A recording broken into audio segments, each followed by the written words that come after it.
എണീറ്റപ്പോൾ വലിയ പണിയൊന്നുമില്ല എന്ന് വിചാരിച്ചതാണ്. പക്ഷേ എക്സാം കഴിഞ്ഞിട്ട് ഇപ്പോൾ 2 ദിവസം ആയിട്ടുള്ളൂ. അതുകൊണ്ട് തന്നെ ടേബിളിൻ്റെ അവസ്ഥ വളരെ പരിതാപകരമാണ്. കുറച്ചൊക്കെ ഞാൻ തന്നെ പെഡിൽ വെച്ചിരിക്കുകയാണ്. എക്സാം എല്ലാം കഴിഞ്ഞിട്ട് ഫോണിലെ PDF ഡിലീറ്റ് ചെയ്ത് പഠിച്ച ടെക്സ്റ്റ് ബുക്കും എല്ലാം ഒന്ന് മാറ്റുമ്പോൾ കിട്ടുന്നൊരു ആശ്വാസം. ദെൻ നമ്മൾ റെഡി ആയ ഒരു വീഡിയോ എടുക്കണം ക്ലീൻ്റെ. ഞാൻ ഈ പൂച്ച ലവറൊന്നും അല്ല, പക്ഷേ ഉണ്ടല്ലോ എനിക്കെന്തോ ഞാൻ അവനെ വിളിച്ചപ്പോൾ നീയാണല്ലോ കോടതി ഒന്ന് പോടി എന്ന് പറഞ്ഞിട്ട് പുള്ളി അങ്ങ് നടന്നുപോയി. പിന്നെ എനിക്ക് ഇഷ്ടമല്ലാത്ത സംഭവം ആയതുകൊണ്ട് ഞാൻ വലിയ മൈൻഡ് കൊടുത്തില്ല. നമ്മൾ റെഡി ആയി കഴിഞ്ഞു, ഒരു വീഡിയോ ഒക്കെ എടുക്കണം. വീഡിയോ എടുക്കേണ്ട സൗകര്യത്തിന് ടേബിളിൽ ഇരുന്ന സാധനങ്ങളെല്ലാം ബെഡിലോട്ടാക്കി. ഇനി ഇതൊരു സൈഡിൽ നിന്ന് റെഡി ആക്കാണ്ട് നമുക്ക് ഉറങ്ങാൻ പറ്റില്ല.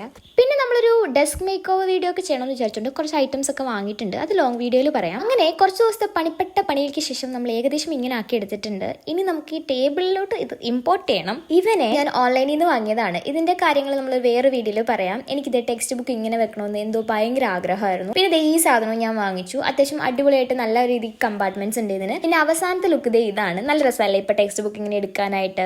അതാണ്. പിന്നെ എല്ലാം കഴിഞ്ഞ് നമ്മളൊരു മാഗി ഉണ്ടാക്കി. നമുക്ക് കുറച്ച് കണ്ടന്റും കാര്യങ്ങളൊക്കെ എഴുതാനുണ്ടായിരുന്നു. എഴുത്ത് മാത്രം കാര്യമായിട്ട് നടക്കുന്നതേ ഉള്ളൂ. സംഭവങ്ങളൊന്നും പ്രോപ്പറായിട്ട് എടുക്കലൊന്നും ഇല്ല. സത്യം പറഞ്ഞ എക്സാം ആയതുകൊണ്ടാണ്. ഇനി നമ്മൾ കൂടുതലായിട്ടും കൺസിസ്റ്റന്റ് ആയിട്ട് വീഡിയോ ഇടണം എന്നൊക്കെ വിചാരിക്കുന്നു.